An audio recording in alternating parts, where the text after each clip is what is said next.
Probably the definitive thing was when I was in high school. I had a chemistry teacher who built an airplane in his garage, and at the end of the year we were taking the final, and he said, all right, when you're done with the final, turn your paper in, and then if you want to go flying in an airplane, put your name and number on this sheet. And he calls me later in the summer and says, weather's going to be nice, you want to go flying? So we went out to the airport, flew around for a while, and I thought that was just the greatest thing ever. So I was like, yeah, that's what I'm going to do. My name is Ryan Polder. I'm 25 and I'm from Cleveland, Ohio. I had a lot of different dream jobs. The first one was cement truck driver. And then by the end of the high school, I was like, I'm going to be either an engineer or a pilot. I think that it's just kind of an environment I grew up in, or in my blood. I'm like a third or fourth generation engineer, and was just always interested on how things work. Always loved Legos and design and putting something together and seeing it work. Yeah, my dad has an engineering degree, civil engineering, and then my grandfather did mechanical engineering. This is a terminal area chart, so it just kind of shows the general area around Cleveland.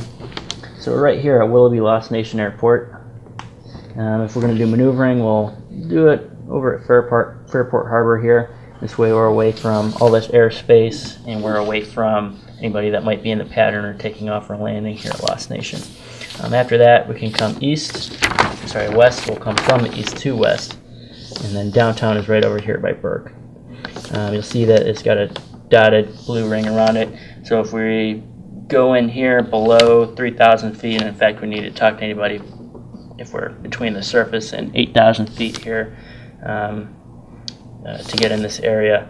Below 3,000 feet, we need to talk to the control tower at Burke. If we're above 8,000 feet, we'll need to talk to Cleveland Hopkins Airport for the approach control there. So maneuvering is just exercising general control of the airplane, so things like turns, climbs, descents. If you want, we can do stalls, slow flight. With an airplane, it works basically by pushing air down. It's kind of like a rocket. So Newton's third law, if you push a mass down, you're going to go up to counteract gravity. Now, the way it does that is the wing, air flows around the wing and it creates downwash that lifts the airplane up. Now, there's a certain, what's called angle of attack, which is the general shape of the airflow and the angle that it's hitting the wing, where if you try and exceed that, it's going to start rapidly decreasing the amount of lift and you're going to start to fall real quick. So at that point, you're basically falling. The wing's not really acting like a wing anymore, it's acting more or less like a parachute, so you're not going to be able to maintain straight flight. In fact, your descent's going to be very steep. So we can do that. We can do minimum controllable airspeed, which is when we're flying basically as slow as we can go before entering a stall but still have control of the airplane. I was an electronic control systems engineer, so a little bit out of my field, going from mechanical engineering to like a computer engineering position. So I did remote support. So if you installed a industrial automation system in power plant, wastewater treatment plant, factory, oil refinery, what have you, specifically I worked with human-machine interfaces, so like command and control centers. The one that stands out in my mind particularly was my longest call, which was 13 hours straight. I think it was the largest molybdenum mine in the United States, and they had a line down. So it was a pretty big deal for them. They're like a multi-billion-dollar operation, so they're like, you can't go until this is fixed. I'm like, all right. And then this is aircraft reports. We call them PIREPs, or pilot reports. Just seeing what other pilots are reporting weather-wise. Nothing really close to us that's relevant. We have some guys flying at 34,000 feet down somewhere between Columbus and Youngstown, so that doesn't really give us much information.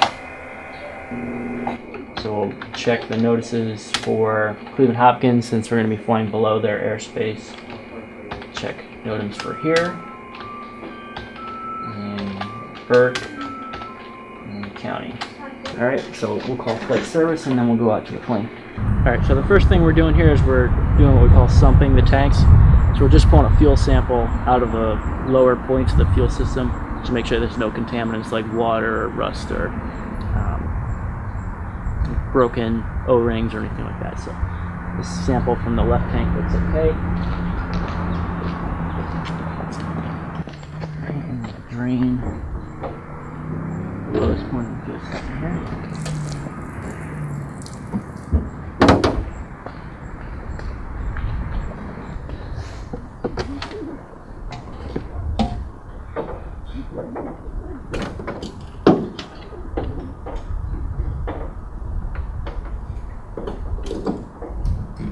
So this is a non-structural component. It's basically just for aerodynamics. So it's basically glorified duct tape. It just preserves or enhances the aerodynamics if we didn't have it on there. So we're about to fly on a plane that's duct tape? It's not duct tape, it's speed tape. It took a while to kind of gauge what the environment was really like as far as what they were going to put into me and what I was going to be able to give back to the company before I could determine, around this time is when I should get going. I mean, I wouldn't say I was very fearful. I was, there's always going to be a little bit of a concern whenever you make a real big jump like that. But I wouldn't say I was fearful at all. I mean, there's a certain amount of uncertainty in taking on a certain amount of risk doing this, but it's the right time in my life to do it. I think I'd be a lot more afraid of not doing it than doing it. Alright, so let's go through the starting engine checklist. Mixture rich, carb heat cold. This is to prevent carb icing. So there's a venturi inside the carburetor. So when you decompress a gas, it gets cold.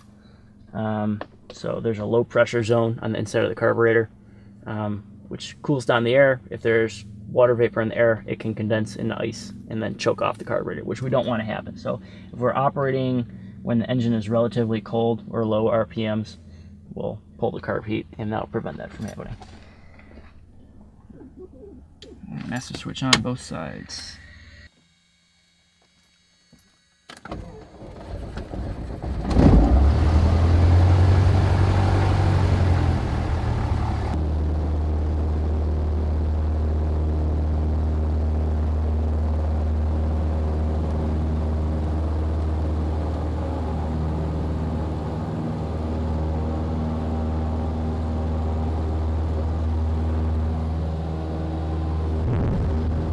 I did both. I did a formal letter saying I close the business on this day. I'm going to be resigning my position at the company. And just gave it to my boss. Said, "Hey, I'm leaving in 2 weeks."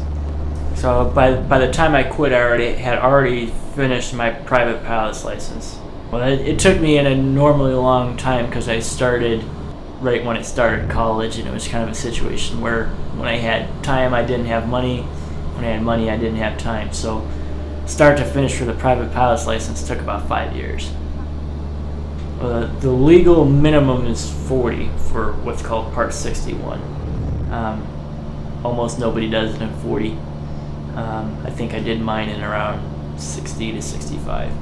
So when you get a private pilot's license for what's called ASEL, or Airplane Single Engine Land, to fly an airplane up to 200 horsepower with a bunch of other stipulations. If you want to go above that, you need an endorsement, which means you need additional training to go above 200 horsepower. Additionally, there's another endorsement for what's called a complex airplane, which means that you have a variable pitch propeller, retractable landing gear, and movable flaps. So if you have an airplane that meets all three of those, then you need a complex endorsement. And then there's also a multi-engine rating or certificate that allows you to fly an airplane that has more than one engine. The end game is to get to like a corporate flying position. I think that would be pretty cool. Like flying business jets. So a private pilot's license right now is probably going to cost you, out the door around $10,000. If you want to go all the way to getting your CFI, MEI, CFII, which is Certified Flight Instructor, Instrument and Multi-Engine Instructor, before you get to, type ratings or get to an airline or anything like that. To get through all that, you're looking at closer to between like 70 to 100,000. So for now, I'm mostly doing lots of studying and doing quite a bit of planning for cross-country flights. And right now, a big thing for me is building up cross-country time for my instrument rating and commercial ratings, and kind of flying wherever it fits in there. I think then the next flight that I'm thinking about doing is my commercial long cross-country for single-engine land. So I think that one's going to be to Chicago Executive Airport. It used to be Milwaukee Airport. So that one should be fun. Get to go through the Chicago skyline flyaway. So do a VFR transition underneath the Bravo airspace. That should be pretty cool.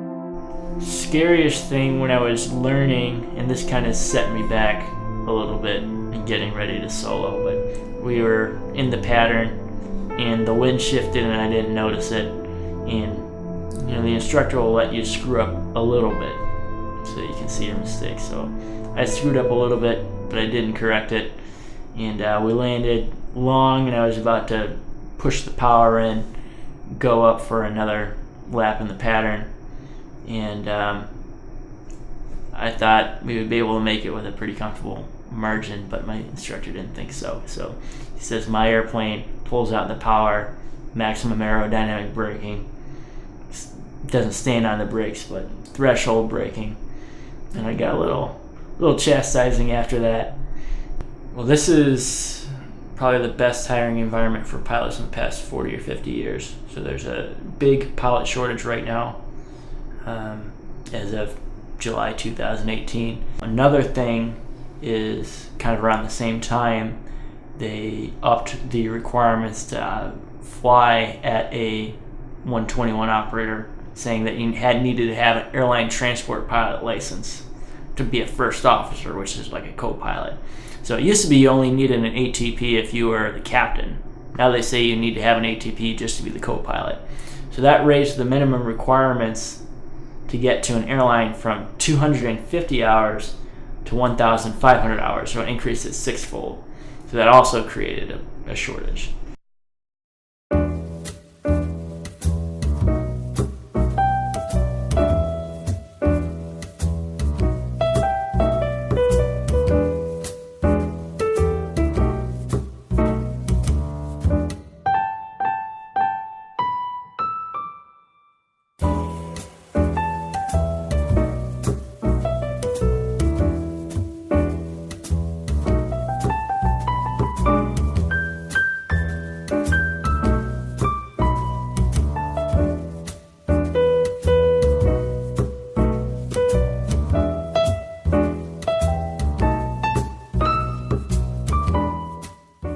I think that you can kind of stay in the safe zone and not quit your day job and try things out. Kind of maybe moonlight as what you think you want to do, and if you decide that you really like it and you think that it's realistic that you can accomplish your goals, then jump into it. I mean, a lot of people would say that you even just quitting your engineering job was pretty risky. I'd agree with them, but it was a very calculated risk.